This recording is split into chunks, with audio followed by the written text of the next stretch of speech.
Paris. It's the capital of France, but it's just a lot more than only that. It is a global destination for art, dining, and shopping. And it is that last topic, shopping, that we're going to cover today. I want to know what is new in Paris retail real estate. So to find out, I'm talking with Benjamin Boccara, who is part of the JLL retail leasing team in Paris. All of that right now on Everything We Know About Retail. It's the show where we tell all of you everything we know about retail. We do it one episode at a time. So we're broadcasting live on LinkedIn and YouTube, but you don't have to watch us live. You can watch the replay whenever you want by heading on over to everythingweknow.show. That website not only contains the archives of all of our live interviews, but a bunch of video retail tours and other cool videos that we've done over the years. So I'm excited to get into it. So let's bring on our guest, Benjamin. And Benjamin, now I said in my introduction, you're part of the team, or you're the head of the retail team in Paris? Yeah, I'm part of the retail team, and I'm head of retail leasing for Paris. So I'm here to talk about Paris, actually. Got it. I had different things in my notes, and so head of retail leasing for Paris, and interesting times, wonderful retail city. I've often enjoyed visiting, dining, shopping, and all of the fun things that Paris has to offer. So let's get into it. For folks that aren't familiar with your city and its retail offerings, let's start high level. What are the most popular streets and districts for shopping in the city? Well, first, thanks a lot for giving an audience to Paris, especially before the Olympics, before this great moment we will have all there. And for those who don't know Paris yet, which is also known to be one of the most important in terms of tourism all over the world, but it's also very famous and renowned for its shopping destination. It's also the capital of fashion. Okay, I'm not saying that the other ones cannot compete, but a lot of designers and a lot of traffic was there in Paris for decades, because that was a place to get inspired, to see some museum, to see some new store, new concept, new brands. And it's very vibrant. There's always something new here. It's not just like New York, the city that never sleeps, but it's a city in which you can never stop buying, you can never stop seeing new stuff. So that's why there's always something new. And actually, there is a lot of places. It's a tiny city. It's like a cycle, which is long by 10 kilometers only. So it's tiny. And in the center of this little circle, you have the main destination for tourism and locals, which are the Champs-Élysées, of course, in the Golden Triangle, Avenue Montaigne, if you really want to see unusual and super expensive stuff. You also have les grands magasins in Boulevard Haussmann, with Galerie Lafayette, Le Printemps. You have Place de la Madeleine, Place de l'Opéra, that are connected with Boulevard des Capucines and Boulevard de la Madeleine. It's actually called Saint-Lazare, Madeleine, and Opéra, the shopping Golden Triangle. So we have another Golden Triangle for shoppers. And this is still on the right bank. We can add Le Marais, which is pronounced Le Marais. And inside of it, you have a lot of tiny streets with a lot of really great designers. It's very popular back in the days to be the Jewish district, then for being the gay district, then for being the very creative district. And actually, all this cultural evolution brings an important mixity in this neighborhood. And so that's why it's very inclusive, to take a very famous and important term we use today because it gathers all type of population: the young, the old, the wealthy, the people who just can afford some little stuff, and also it brings together all type of people who look for very different type of goods. Can be home equipment, it could be decoration, little stuff, it could be very expensive, how can I say, restaurants and clothes, sneakers, a lot of development there. Can be also some beauty salon. So you have everything you want actually in this area. So that was for the right bank. And for the left bank, we also have Saint-Germain, which is a very important historical place for retail. It's more of a local crowd. And then just to finish, on the wealthy side, we have Saint-Honoré, which is all along Rue de Rivoli. It's a parallel street which is very long, more than 3 kilometers long, and in which you have all the new generation of shoppers, especially tourists from Asia and the United States. And there you find a lot of new brands with very cool products at all kind of prices. So all kinds of shopping options. How would you describe the state of the retail real estate market? Are rents stable? Are they rising? I mean, what is the sort of the supply demand look like right now? Well, just like fashions, we have trends. So, and it goes like a cycle, it's a looping. And we are back to a situation where the retailers don't have much option if we talk about the main strategic areas. It's not only something we see in Paris, it's something when we talk between GLL advisors all over the world, we see it's a trend. When you want to go and find a good store, because the flagship impact is more important than before, you need to go to a very dense, to a very attractive area. And their options are very limited. And when I mention it's a cycle, it's because from 2007 to 2019 to the pandemic, the number of entering tourists became very important and rise by a factor 2 or 3 in the last years. And it goes the same for the rent values. So it was very important rent to be, to be present, to find a place in the best areas in Paris. And suddenly, because of the pandemic, everything stopped. And especially when you are seeking tourists to make your turnover, now that the tourists are back, and now that we are just few months before the Olympics, the rent are just stabilized. And for instance, on the Champs-Élysées, we have approx 90 stores having windows on the streets. Not that much.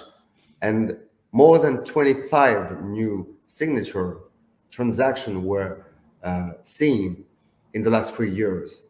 So it's more than a quarter than the global stock of the avenue. It gives you an example. Champs-Élysées is the best example, but it's not the only one that shows how Paris is still attractive. So let's take that example of Champs-Élysées. What types of is it just all fashion retailers that are signing leases? No, no, not at all. But we have, a lot of luxury first. Of course, there is a lot of clothes and accessories company arriving there. It's LVMH, the first international luxury group and French one, which really tried to secure its position with the new opening of a Louis Vuitton store, with a new Christian Dior store that's going to open after the pop-up occupation. We also have GD Sports, which is opening a really big flagship there. We have Yves Saint Laurent. We have Messica for the jewelry, Lululemon, Calvin Klein, Levi's, which store moved on the avenue. Also, Paris Saint-Germain for the soccer equipment that moves on the avenue. We have, I mean, I can name them another Adidas stores that transfer from one end to the avenue to the center of the avenue. The biggest flagship of Nike, which transferred also, is flagship on the avenue. The Couples, Lacoste, which opened a huge store. So this is a lot of ready to wear, of course, but not only. You also have jewelry, which is important. It's still in the luxury domain where you have a lot of requests there. We have Swarovski trying to transfer, Pandora, which arrived as a pop-up, but which going to try to move, IWC, Panerai, and one another store for Tudor, which is the second brand of Rolex Group. So we have a lot of really important and very expensive goods, not only ready to wear, but also jewelry in the avenue. And also because there was a lack of availability and offer for food, a lot of concept opening there, but not directly at the level of the street, but in galleries. So people walking there and people just shopping for one day will also have something to eat. So when you say it's a gallery, it's sort of off of the main street? Yeah, it's just a perpendicular Okay. of the main avenue, and actually the building on the Champs-Élysées are very big. That's why it's also a place for flagship. So basically, on the back of the building, and when you cross them, they are very deep. So that's why you have very important galleries there. I see. I see. That makes sense. So let's talk about development and redevelopment. Are there any new construction projects of note in the city right now that have a retail component? Well, actually, it's difficult to find new places in Paris and to reshape really old building, which for most of them are listed buildings. So I would more talk about a new way to circulate in Paris and to imagine the shopping experience than before. On the Champs-Élysées, for instance, but it's another big example because it's the window, Paris window, especially for next year. You have, first of all, most of the main streets which are not reachable anymore with cars. Unless you have an electric vehicle, you have, I mean, just like in Berlin, now you need a little electric scooter or a bicycle to go around the city, especially in the central area.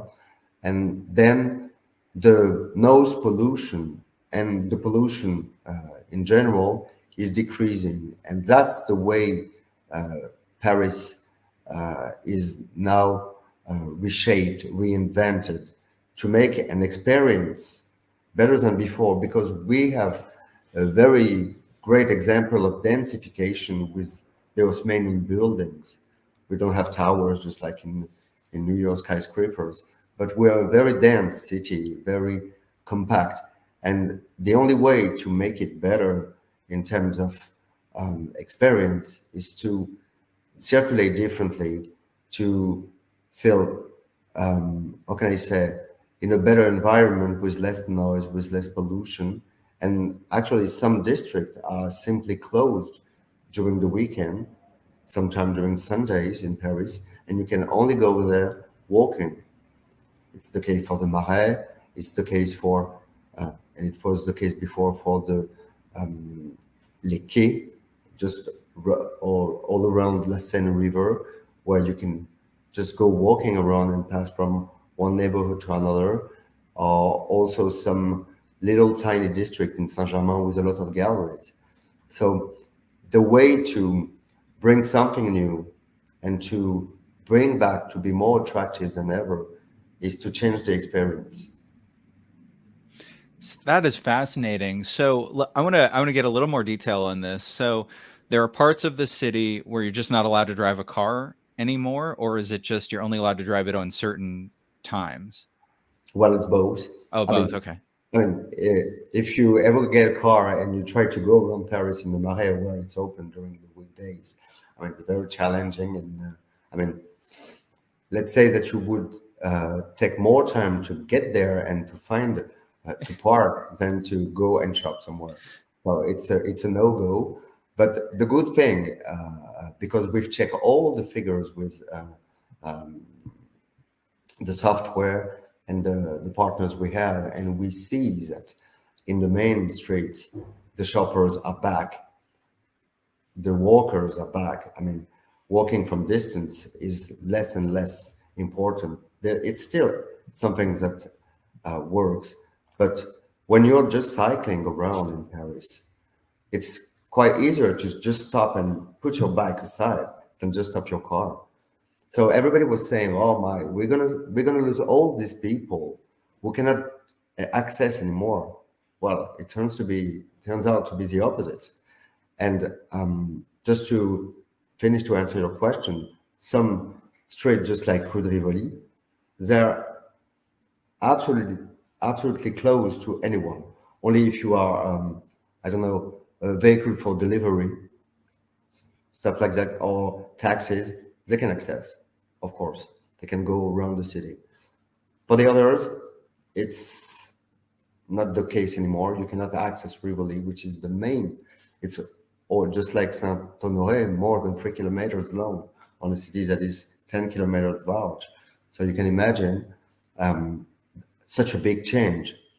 And also to talk about the Champs Elysees again, they will reduce the site. I mean, the number of line where the cars can just go, and they will enlarge the sidewalks. They will put more trees. You will have a Wi-Fi connection. You will have more light at the nighttime. So they are reinventing it all, and they are even considering putting some new material on the road so that the vehicle, when they roll, the noise get absorbed. It's it's a work in progress, but it's just an amazing change. That's fantastic. And it really and I think the takeaway is that the more friendly you can make a city to pedestrians, the more people are going to want to come, walk around, enjoy it, shop, Absolutely. buy dinner, spend money. So I think that's fantastic. I think I love learning about this. That's so cool. It's how can I say? I mean, with the COVID, we realized how important it was to be outside, to be connected to others. It doesn't Yes. mean that you just want to spend your life outside. The cocooning side, during which we also realized we wanted to have better places and with light or whatever you want to feel safe home. This is a trend. But the other trend also is that we see more and more people who want to be outside to have a dopamine feedback, a dopamine effect. So that's why the stores tend to be more wow than before, more inventive with a lot of screen. They are immersive, can be immersive for a restaurant, can be immersive just like it used to be for Abercrombie and Fitch, but it's now immersive in another way. You have a lot of tablets, a lot of gear in the store that gives you an experience that you can not simply have behind the computers. And that's why it's really cool to go and to get inspired there. You actually buy more going into the store. If you not buy directly in the store, you after a while buy online, but it's one of the first elements that have an impact on your purchasing decision process. So the store are more and more useful for both, for retailers making more, pushing more product, and for buyers having a better experience. Yeah, yeah, absolutely. I love it. And that is, that's sort of like a global phenomenon that we're seeing just, all around the world. I love it. So you're going to be heading, upcoming soon. We've got the MAPIC conference, which for folks who aren't aware, is the sort of the big European retail real estate conference. Um, People who are attending that, what do you think the hot topics are going to be? What are people going to be asking about? What are people going to be wanting to know about? Well, first of all, if we're talking about Paris, we're talking about Paris and the link with the Mapic, or in general? Either way, whatever you're expecting people to talk about. Yeah, clearly, who's going to be the next? What's going to be the next um, impact of the current situation? Inflation, all the global situation with conflict, possibly a pandemic situation coming back. I mean, we've been surprised over the last year, so we can never know what's going to happen in the future. And everybody's wondering, especially for Paris after the Olympic, if the retailers will be still in need to open store and bearing such a high rent as they used to, because there was not such a big correction. And so, one of the big question will be the rent remain strong in the main cities, and how the recent situation will impact tourism. Are we copying, and are we going back to a good average as before after the Olympic? And what will be the impact? How will the consumer make an arbitration between their consumption of goods and habits? Um, I think it will be one important point, because the turnover are immediately impacted by the consuming habits. And when you see, especially for uh, goods like uh, sneakers or ready to wear, there is also a big evolution of secondhand. So the way we consume is different. The way we buy stuff is different, because we tend, oh, sorry, there is on the computer maybe. That's all right. You cut out for a second there. Can you hear me now? Yeah, Yeah. it's the reconnection and disconnection of the computer, which doesn't make any sense because I haven't moved at all. Sorry for that. Well, it's okay. We'll keep going. So Okay. so I would say, to sum that up, there's sort of, um, after the Olympics, there's this question of, will retailers continue to have an appetite to pay higher rents, and will Yeah. that shopper demand still be there? Yeah. So I imagine there's a pretty big expectation on a lot of tourism coming during the Olympics, a lot of shoppers, a lot of demand there. Is everybody sort of expecting for the city to get really busy? Well, you know what? We expect a lot, and there is a lot of. I mean, there's nearly no vacancy in Paris for the hotel, for the regular hotel reservation, but there is also for Paris a lot of people renting their apartments during this moment. So they're jumping on this opportunity, especially at the moment of the big holidays we have in July, August. So we expect a lot of people to go outside of Paris, and there will be like a gigantic amount of people there. So for sure, the shopping experience will be very, very high. Um, but after that, um, we, how can I say, we are not sure how the market will evolve, Yeah. because in the best, it's something I should have underlined before. Uh, in the last 15 years before the pandemic, the market rent rise by two or three.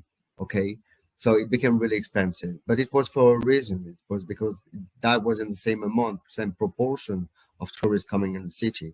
So the turnover was okay, and this was made at a moment where there was a lot of key money transaction, which means you needed to put a lot of cash on the table to access one emplacement, one specific emplacement, especially in Opéra, Champs-Élysées, Triangle d'Or, and Saint-Honoré.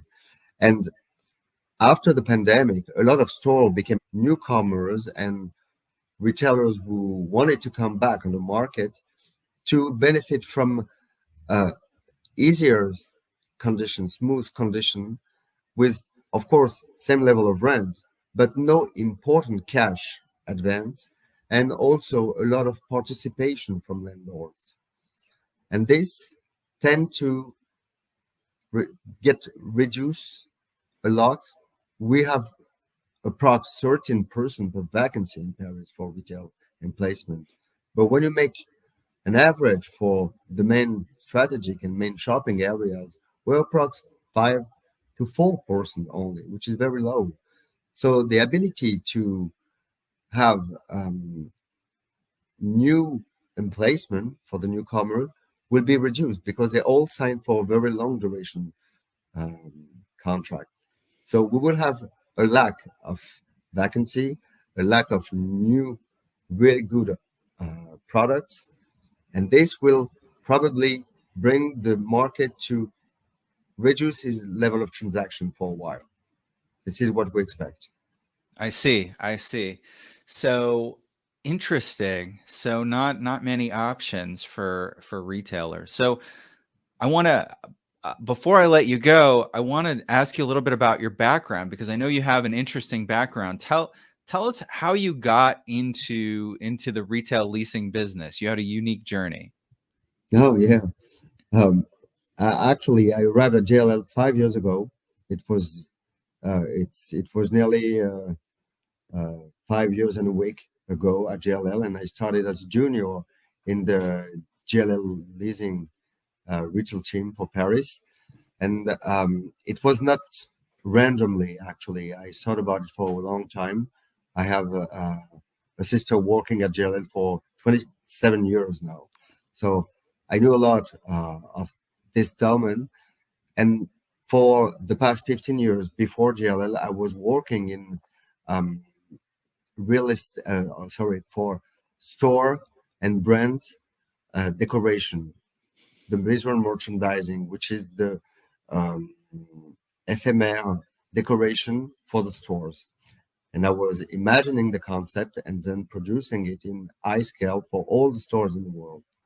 The idea was to make the store more, um, how can I say, more attractive, more magnetic, and to help brands to showcase what they were selling, the positioning, the inspiration they had. And it came little by little that instead of just bringing the store to better visibility, it was better just to think about where should be the store installed. So for 15 years before JLL, I was going around the city and taking pictures of all the type of decoration. I let you imagine the geography I have in my mind with all the stores that are in all the streets. Who was there before? I have this kind of software installed.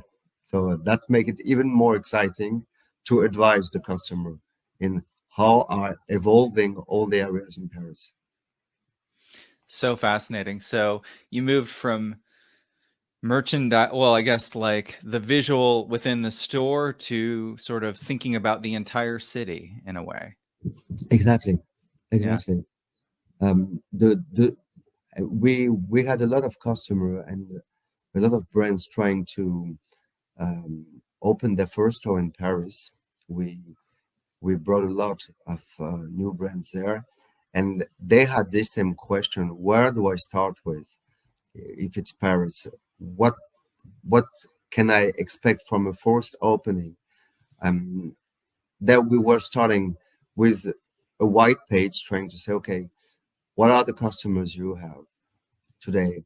Do you have a big important community online or on the social media? What the type of product that sells well? Do you already have some really um, good cases of store around the world, which we could duplicate in Paris.